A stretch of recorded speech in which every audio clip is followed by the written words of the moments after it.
Hi. Hi, my name is Maria Di Gianmarco. I work with the Camp Gallery. I'm the um, editor of our upcoming digital magazine project and our general publication efforts.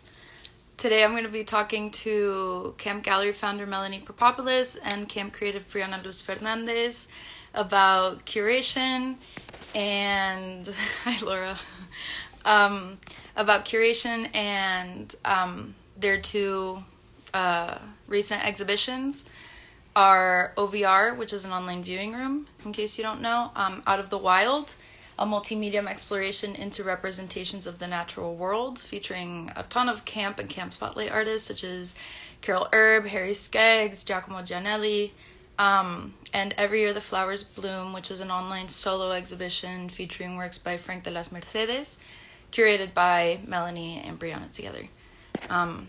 So I'm going to get them in. I hope. Hello. So many people. Hello. Oh God. Hello. How are you? Good. Oh my God. It's the three of us. Woo! Hello. Hi. Shorn hair on Melanie Prapopoulos. Oh yeah. Oh, Totally. that's So good. cute. Very Anna 4. I love it. Thank you. Can you guys hear me? Yes. Yes. Okay. Now I can hear you. What's up? Not much. How are y'all doing today? Saturday, May 1st. I can't believe it's already May, man. Yeah. So crazy. I know. It's really kind of weird. Right? We're coming up on our first anniversary. Yeah. No. Totally. We are. We found that out because of the website yesterday. The exact date? Yeah. No, Yeah. what's the exact date though of the anniversary? We founded the company April Fool's Day. That's when Maria, Gabe, and Andres and I and Gabriella, we all got together. We're like, oh, let's do this. And so we did the incorporation, blah, blah, blah. But the website didn't go up until May 1st. Wow. Yay for us. Yay for us and our emails. Yeah. Trying to contact us yesterday. Sorry. Yeah. Oh well. So I was thinking, just like last Saturday, I was thinking that y'all could start by talking a little bit about your background and how you got to working with the camp or founding the camp. How I started camp. You want to go first, Mo? No, Brie, you go first. Yeah? Okay. Well, I'm an artist, so I've always been interested in creativity and art, and I always wanted to work in this industry, but I didn't really know how I would get there. So I went to college. I was pursuing an art degree, but I ended up leaving. I was working in insurance for a little bit, which was fun, but also not really. And I realized that I definitely needed to be doing something that engaged my creativity. So I was looking for like studio assistant jobs or just some type of internship that would be in a creative field. And then I found a listing for the camp looking for an intern on Indeed.com. Shout out to Indeed.com. And I applied. I met with Melanie. I still remember that meeting. It was so nice. Where we had the meeting? I remember it was next to like Artsy or Art Space. Yeah. Space. Yeah. That was fun. And yeah, then I started interning. I think that was back in 2018, 19, I don't know, a couple years ago. And I was interning, and then I sort of took a hiatus, and I don't know what happened there. But then I just started getting myself into exhibitions back in like 2020, 2019. And that was like my first experience of being in an exhibition and even really being in a gallery in that type of capacity. And I just started working with other artists and collaborating. And then I sort of got my foot into the scene here in New York.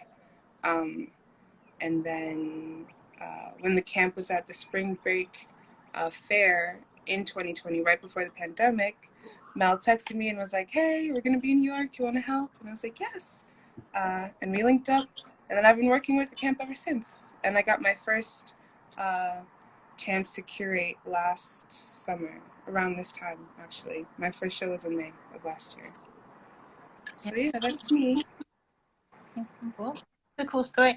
Yeah, no, I remember when we first met. I mean, it's like we didn't want to end our interview. We just kept chatting and chatting. Yeah. With spring break, you came to the room a couple of times, hung out, met Andres, and then the 3 or 4, many of us, we went out to that To live. to this. Yeah, wild. That was so. That was, Andres had so much fun. It was so to watch him. He was like, oh, in his element. Okay, so quickly with me, I started being an artist while I was living in Greece. And while there, I heard so many messed up stories about how different artists are treated. I had people trying, galleries and take advantage of me. And I hated having to ship my artwork from Europe to America and all of these other things. And so in the back of my mind, I always thought of, I'd like to do something where it's not difficult for an artist and where an artist is not looked at, something that people can charge money from and take advantage of and steal the art. It's crazy, some of the stories that some of these galleries. So during the pandemic, when it was quiet and shut down, I just started thinking myself, how would it be to start something new and to really hone like the message, the method, the mission, all of these things to I don't know. And then I approached myself because, how did I get into this? I approached myself, interviewed myself, and hired myself. And voila, here we are. Here we all are. Yeah. Cool. I always like starting with like a little bit of someone's background, especially like we all work together quite closely, but we're so far away. Yeah. For people watching, I'm in Miami, Melanie's in Connecticut, and Brianna's in New York. And the rest of camp is also like a little spread out. So it's always nice just to like start.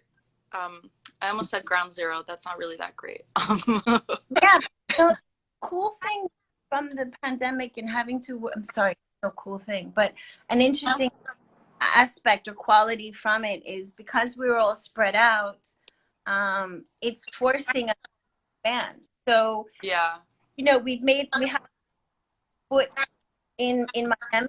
So now the vision is create space up here, either in Connecticut or in and out from time to time. So it's kind of, we would just stay in Miami. So it's good we're all over, I think.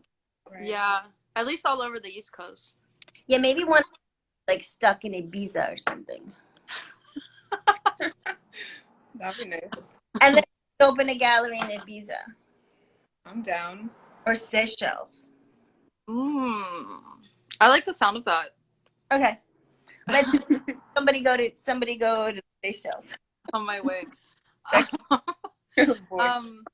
So before y'all ever curated, what did you think that meant? Like, did you think it was just putting things together, or did you understand that there was like a method to it? Me? I think I always understood that it was about telling a story. At least that's how it always felt like it was to me. And I think that, as cliche as it sounds, like a picture really does say more than words, So I thought it was just always about creating a visual narrative that you could Mm. tie together with different pieces and then enhance it with the statement. That's always sort of been how I approached it. Yeah, no, I would say very similar. I mean, I remember when I first started exhibiting as an artist, I was really always interested in curator placed everybody, and what was the Mario is texting in the middle. I know, I'm like getting distracted. Yeah, it was to learn, their reasoning behind, how they set everything up. I was also always interested in how they interpreted the work, whether it was mine or somebody else's. And I found that so very interesting because when I was studying for my undergrad, I did a course on literary criticism. And in one of the discussions, it was the importance of killing the author, that you had to sort of like metaphorically murder the author so that you could access the text. And I was really interested to understand that that had to happen in art as well. I mean, Brianna and I could draw a straight line that for us means infinity, but for somebody else it could be limitation, And so you have to step back and let the curator do their magic. You don't necessarily have to agree with them, and that's part of what's interesting, is then get that sort of dialogue between the artist and the curator and the viewer, and it just makes the piece more emboldened, lively, and interesting. Instead of just a line being a line, I think. I agree. I like that. So then what are your individual processes like? Like what do your approaches to curation look like? I think they're very I mean, because coming from the position of creating the sketch here, honestly, the first thing that I'm looking and I'm planning, okay, who is doing an exhibition? So I look at it first. Okay, that's the first thing that I'm doing. So it's very sort of analytical and bland. But then once I get the actual, what pieces, what are they saying, how do I put it together, then I will start doing some research. Usually I research as far out of topic as possible because I really like to talk about something that isn't obvious, and or that I think is obvious in my small world, and then I'll go from there. Yeah, Brianna's I think is much creative from the get-go. Yeah, which I love, and I think that's because we're provided with that like schedule of exhibitions that we each get to tackle, and they're all different. Like, Yeah. I have a different process if it's just a solo show or if it's a group show. Like, for Lena's Dear Comrade, a solo show, that was back in March. Um, it wasn't about any particular like medium. Like for group shows, sometimes it'll be portraiture or like figures or abstract or something. But for her, I had a lot of freedom, so I just looked at her body of works and tried to find a narrative or a theme or thesis that stood out to me and was also um, relative and relevant to what I was thinking about at that time in my life. Like I always like to connect it to what I'm thinking about and reflecting on and how I'm feeling, just so I can also impart my mark on it. So yeah, I like to look through the works and see what they say to me. And for that show in particular, I just saw so many pieces of work that had more than one figure in it. And I thought that that was interesting because, at least for me as an artist, like I don't really do figures that much. But when you have more than one, you're really implicating some type of relationship. And I noticed with hers that they were always connected, and it was always about like being in a group and unity and camaraderie, hence the title. So I wanted to pick up on that, and I thought it was nice. Sorry, it's Mario. He just No, I know. He's obviously not watching this live. Yeah, hard at work though. Yeah, he is. And I just thought it was cool that I was able to tease out that theme of camaraderie and then bring that to the world at large during a time when we were all isolated, you know? I Yeah. thought it was just a nice message. So, yeah, that's usually my process. Like, I look at the work and see what it says to me and then try to find myself reflected in it and then make it a statement for the world. So you're kind of like trying to step into work and be part of it. Right. That's Yeah. cool. Cool. So you're really inclusive in what you're doing. You're not the observer. You're an participant. Right. I like that. I think it's cool. I was just about to ask, like, if your goal, funny, Melanie, get out of my brain. If your goal is to situate yourself and then ultimately whoever comes across the exhibition as an active participant.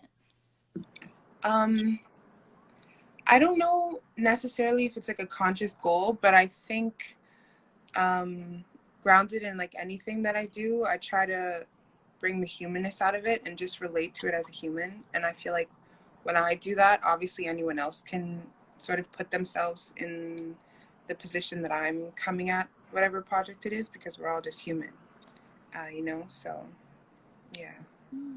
What about you, Melanie? What are your goals when you're putting an exhibition together, not just from a curatorial perspective, but in general? I guess this has with ego.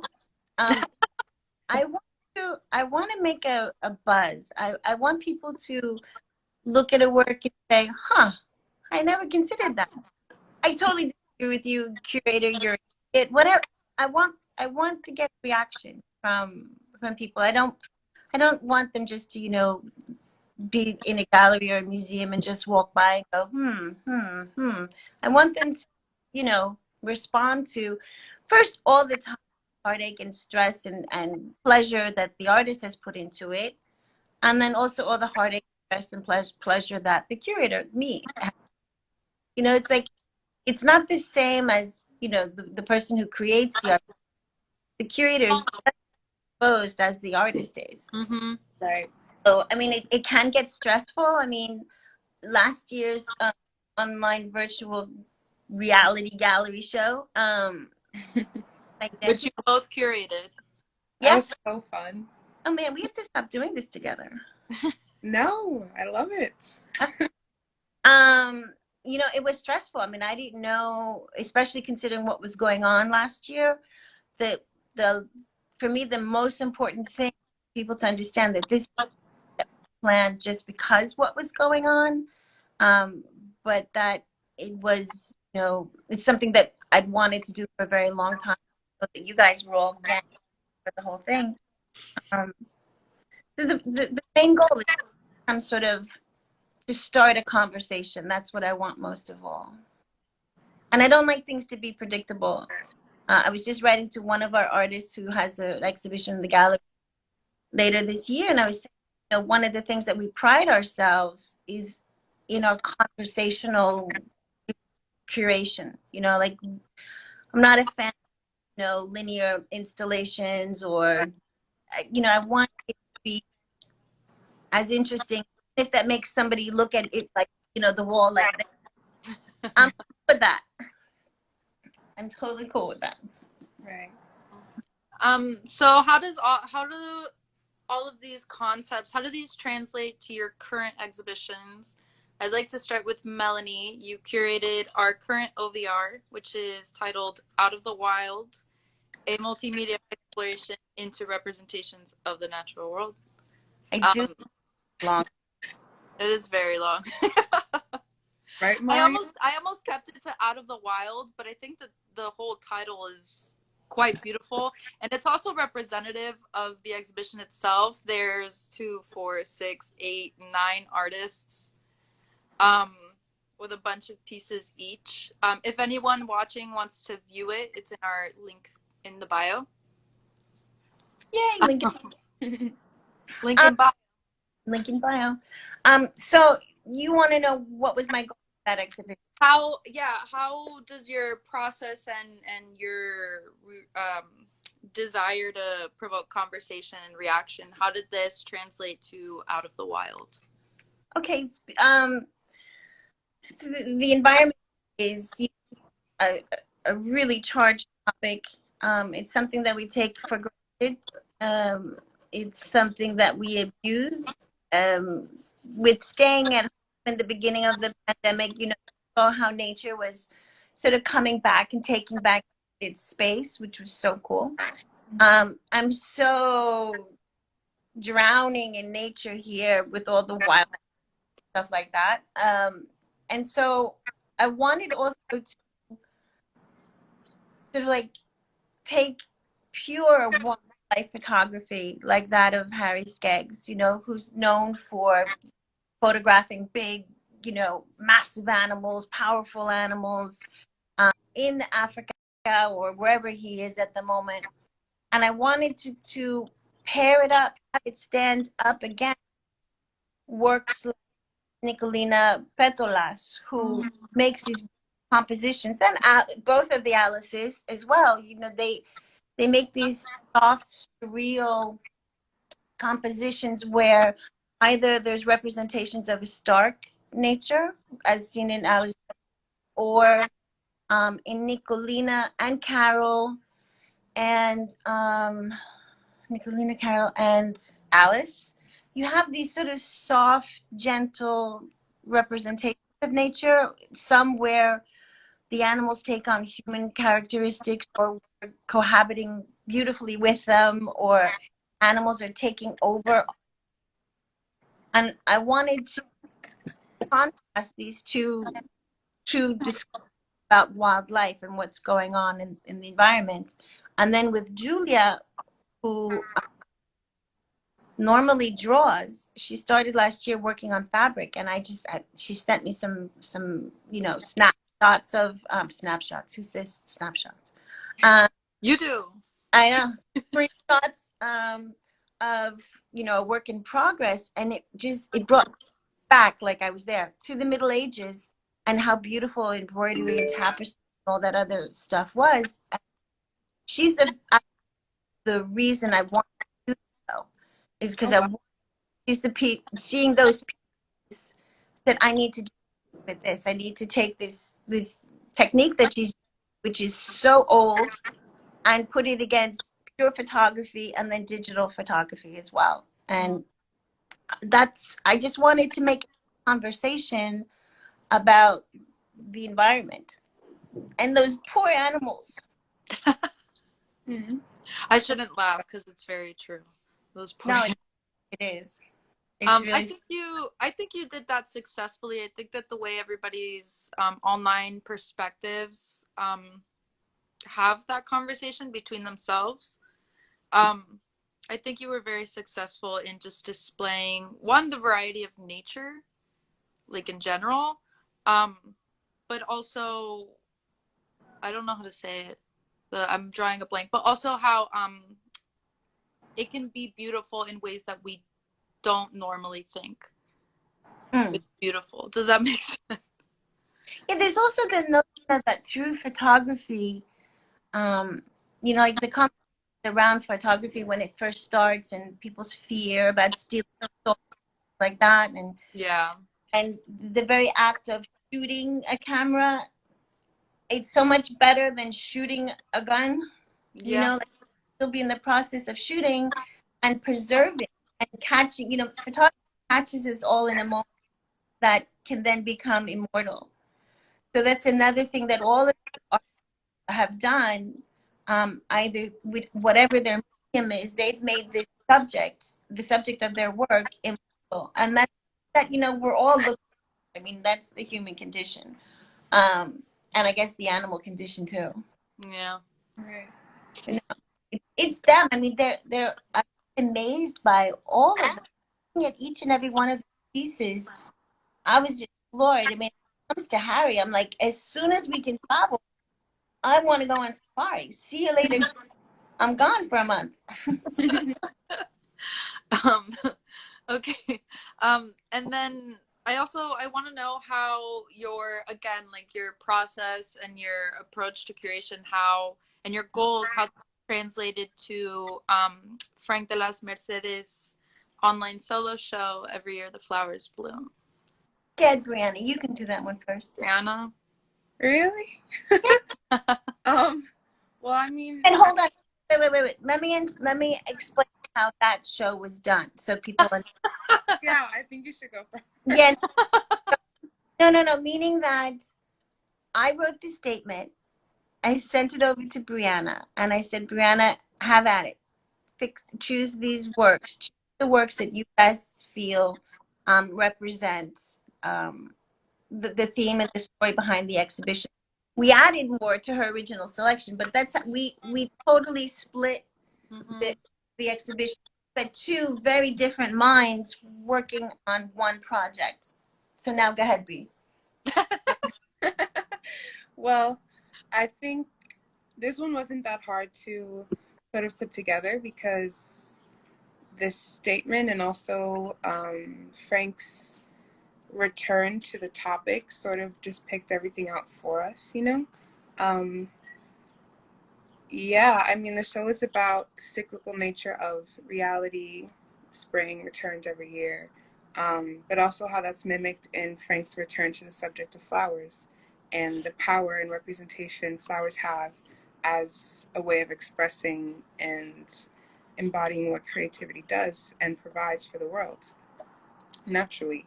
Um, so in choosing his works, I mean, he just has so many flowers. Like, the show has 49 pieces, but there are more flowers than that we could have put in.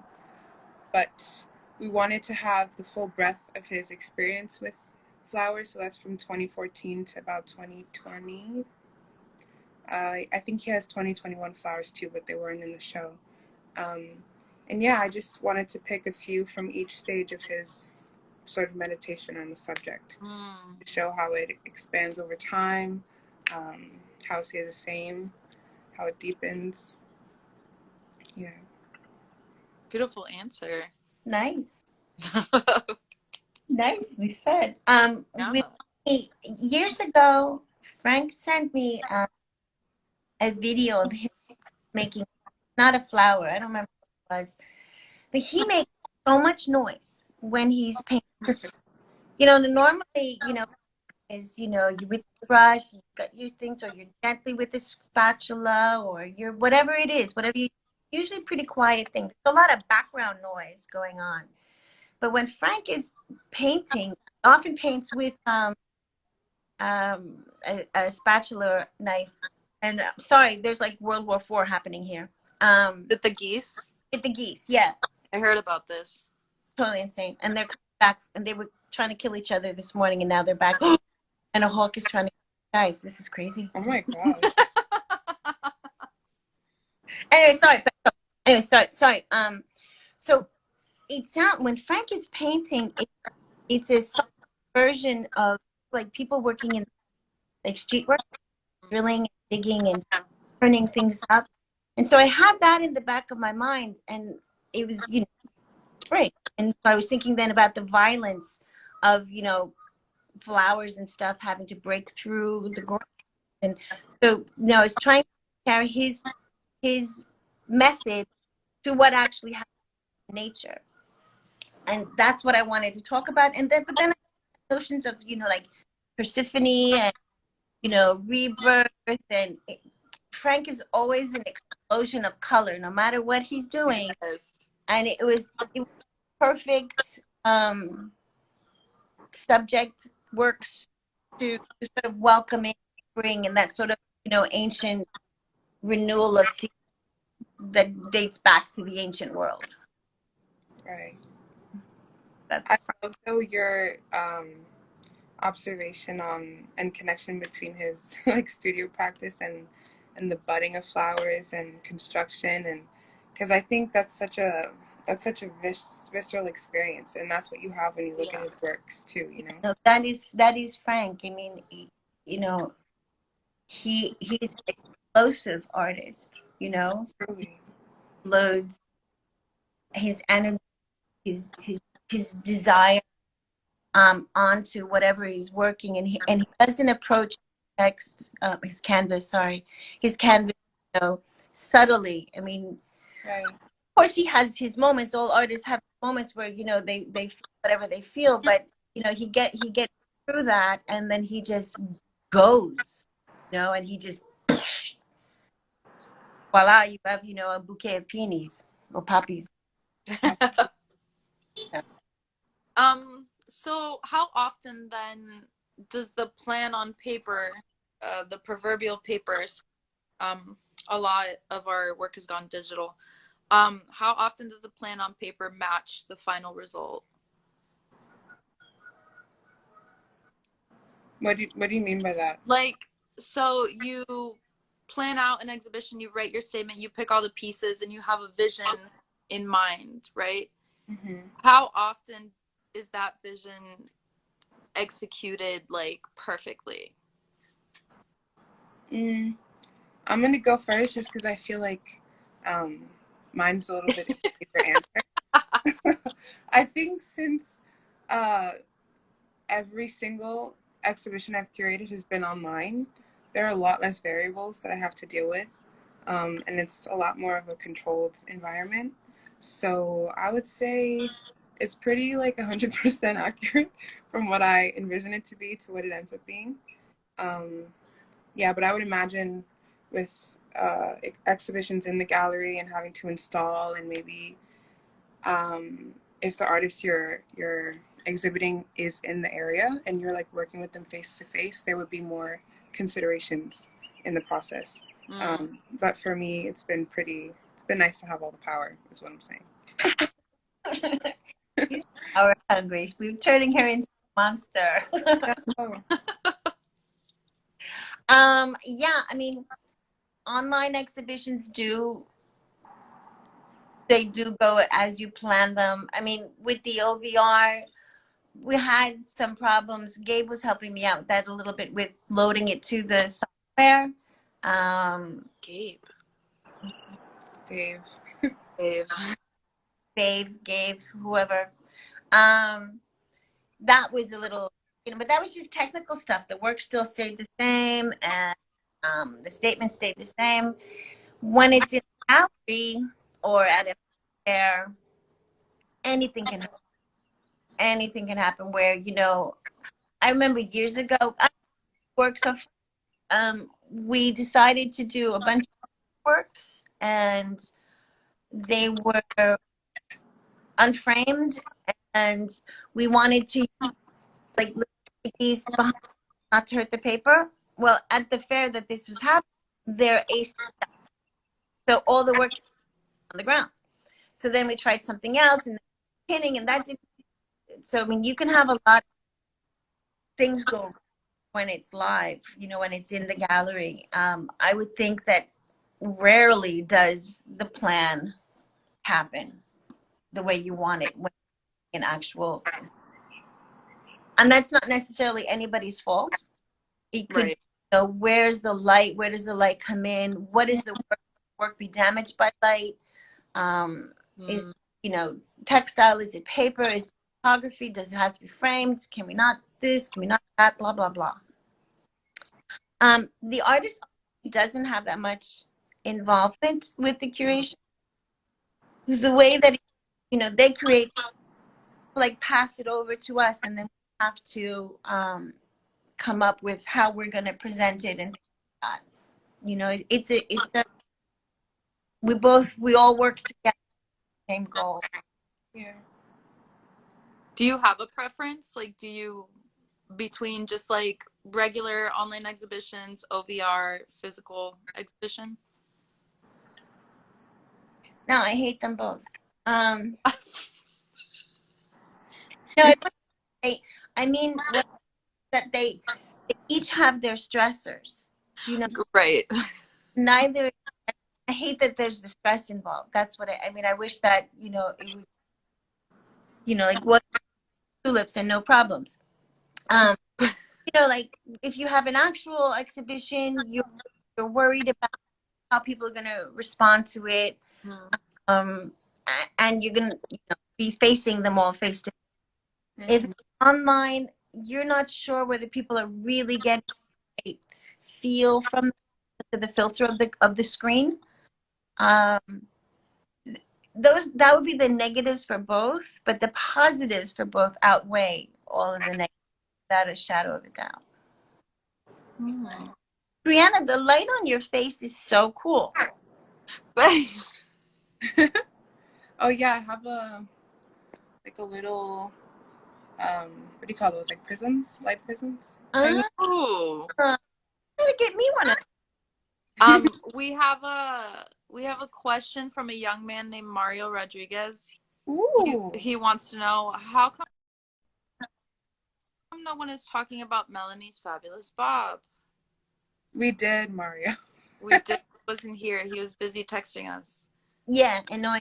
Okay, and we're not interested in Melanie's bob. We're interested in this interview about curating. Mario.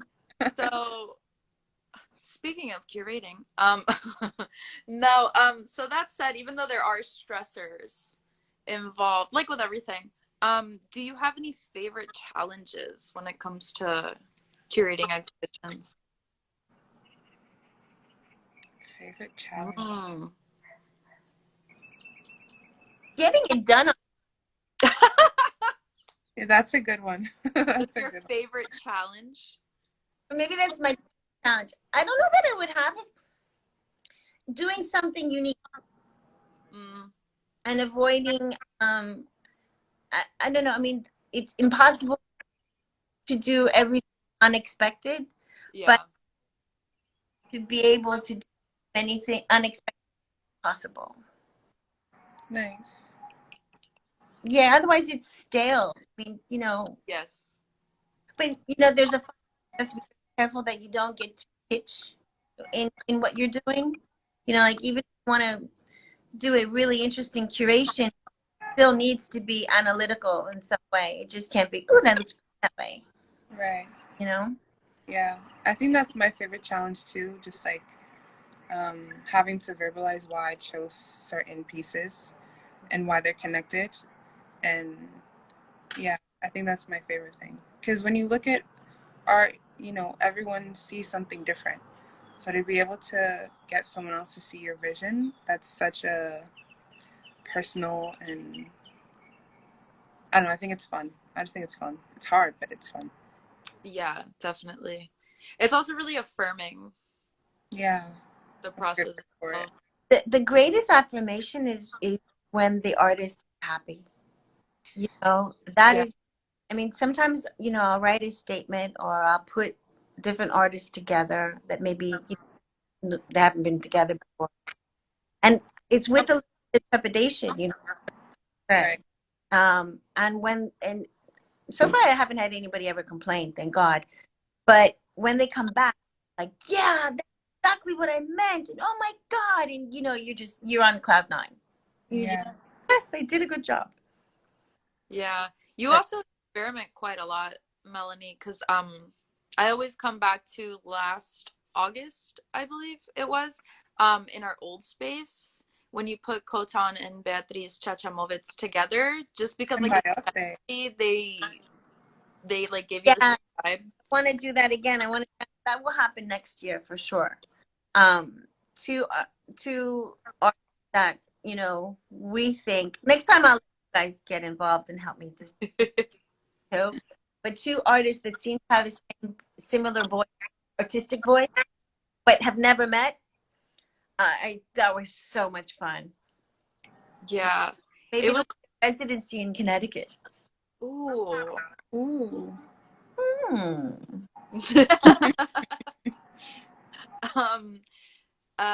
So do you have a favorite memory, either of you, from the process of putting the Out of the Wild OVR and Every Year the Flowers Bloom together?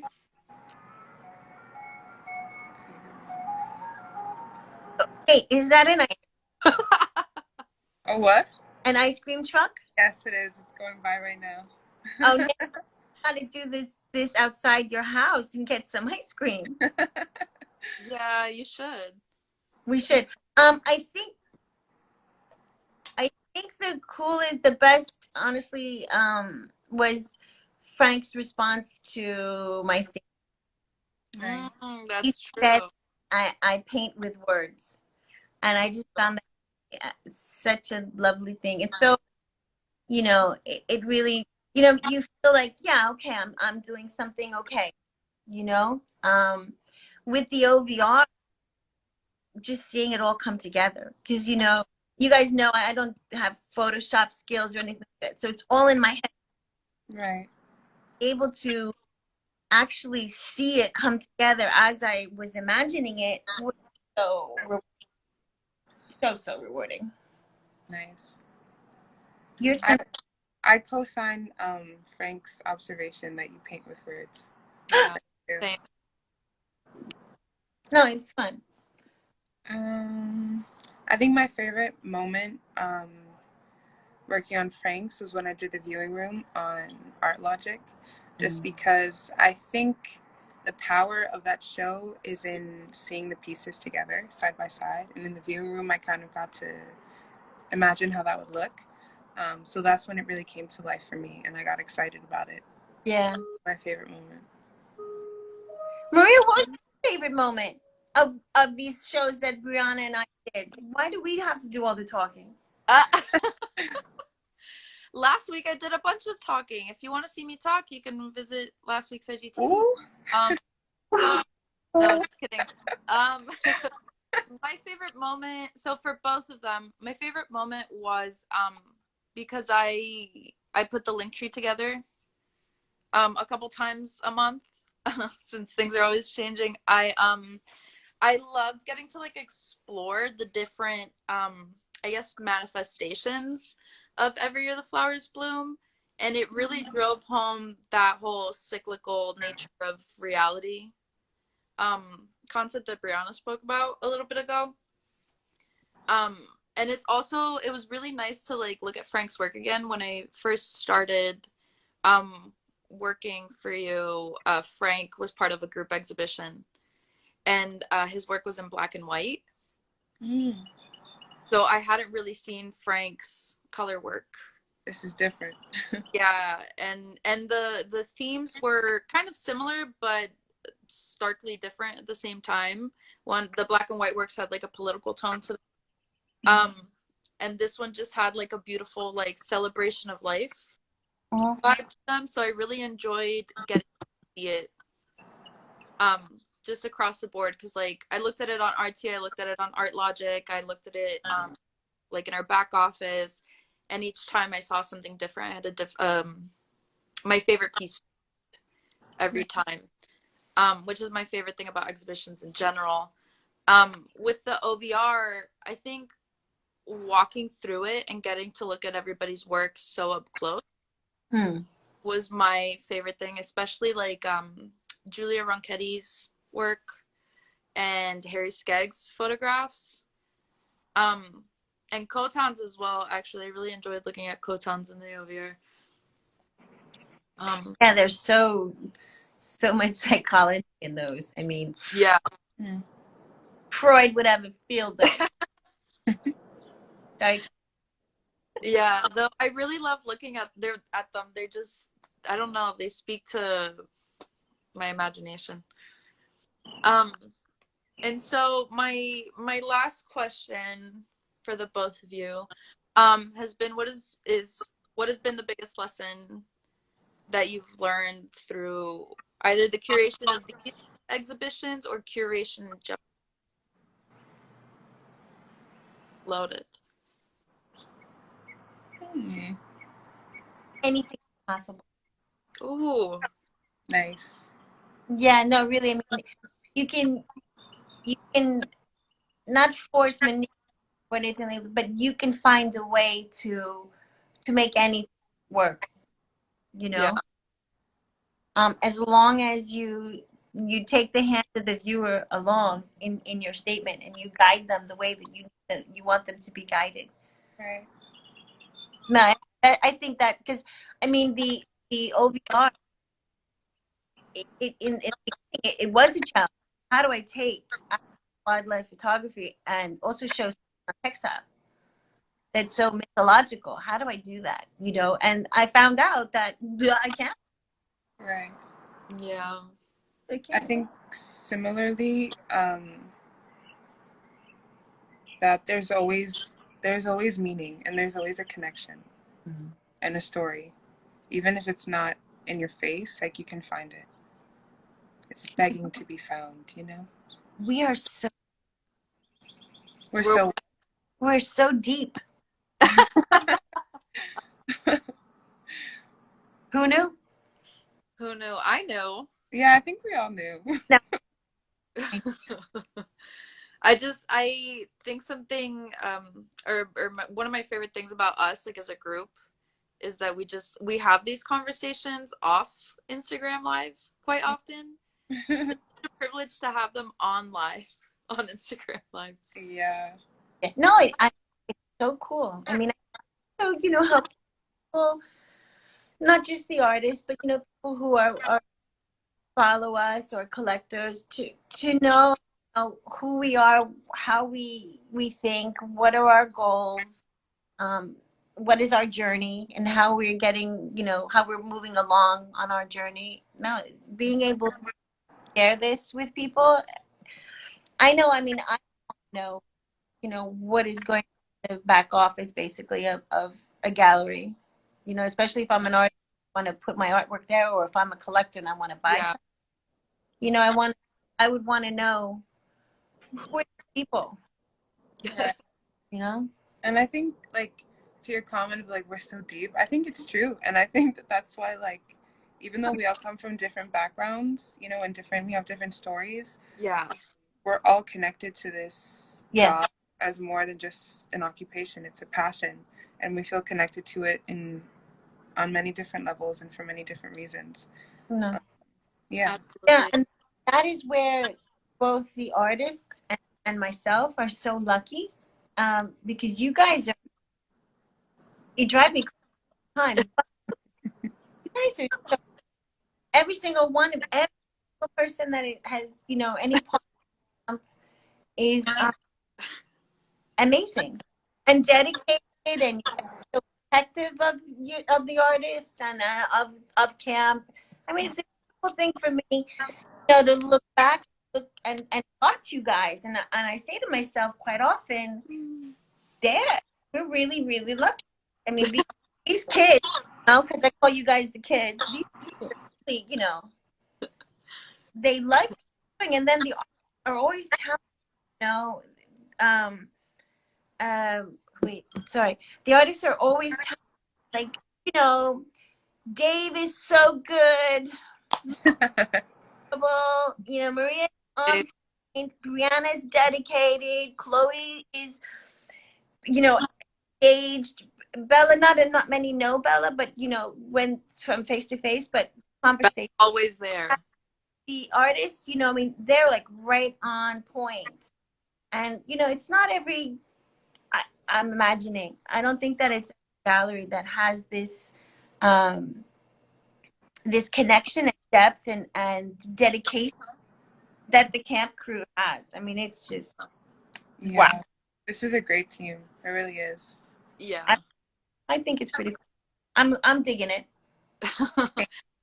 It's funny that you say all of that. Just yesterday afternoon, Brianna and I were having a similar conversation. Mm-hmm. But the only difference between what you just said and what we said is that we said that you picked all of us. I did. You picked all of us. So yeah. I mean, but guys, I mean, so much of it has turned out to be luck. Yeah. He really has that. The energy between us all is so cool. It's like curation. Yeah. Yeah. You curated a team. It just happened. Life imitates art, Wow. Well, blew my mind. Okay, so that's about it. I do have one last question. It's not, as deep as everything that we've just spoken about. But I wanted to know if you could describe your relationship with curation in the form of a meme. What meme would you pick? Last time I said I was a drag race meme, and I would like to begin by amending that because I'm really like a Ben Affleck smoking a cigarette, like exasperated. Really? That's me, yeah. Like I love it. Dude. Okay, let me just say, like, I'm not as acquainted with like the meme catalog as you are. That's So okay. nothing's coming to mind. What? I'm like so non-memed. Oh. Um, It could be a gallery meme. No. Interesting. My approach, I can't do, I mean, is there a meme of like a young kid in a candy store? I think so. could- There's could make a a meme. meme of a little kid like yes, like going like that, like old school meme. No, it has to be a meme of somebody doing something that they are excited about. Not in a on meme. I have to answer it the same way because I can't reference a meme. I don't know. All right. Um, So since this is live, I can't stop and then come back. So but let's pretend that that's what I just did. If you could describe your relationship with curation in 3 words, what would it be? nice.